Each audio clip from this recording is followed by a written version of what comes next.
Hi, I'm Diane Leonard, And I'm Bethany Planton.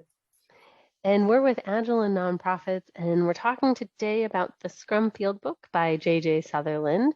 And Bethany and I love all things books, as you can tell. And so I want to give a specific reference to chapter 2 in this book. And the author, J.J. Sutherland, who's currently, at the time of our recording, the CEO of Scrum Inc., he says that the beauty of Scrum is that it makes the cost of change cheap. Bethany, what do you have? What examples come to mind? What can you think of in your work and nonprofits you work with? What do we have? Well, we both love grants. And so that's most of my work, at least.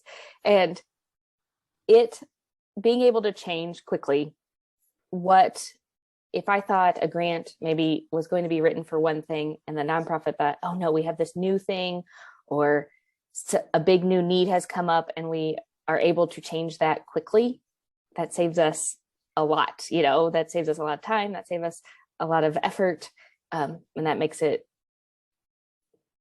cheap to actually change that.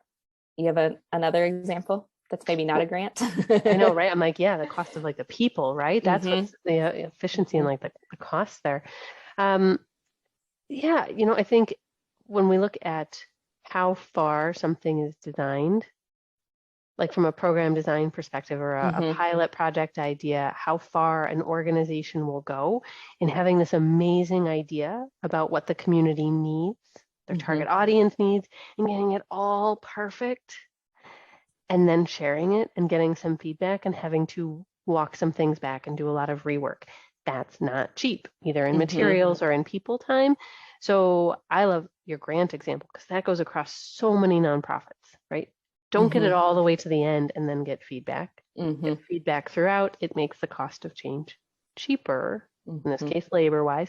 But like with program design and new ideas, same thing. Like, what is it that you're going to offer? Is it going to be a new menu of hot meals?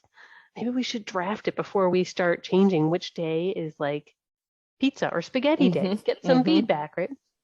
Or maybe if we're thinking about a new way of offering STEM programming, like what can we get as a tiny minimum viable product before we do all the things and have handouts we're not going to use or teachers lined up that we aren't going to get to use or whatever, right? Mm-hmm.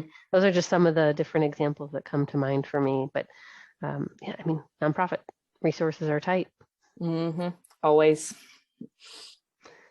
Yeah. Well, I'm wondering what examples you have.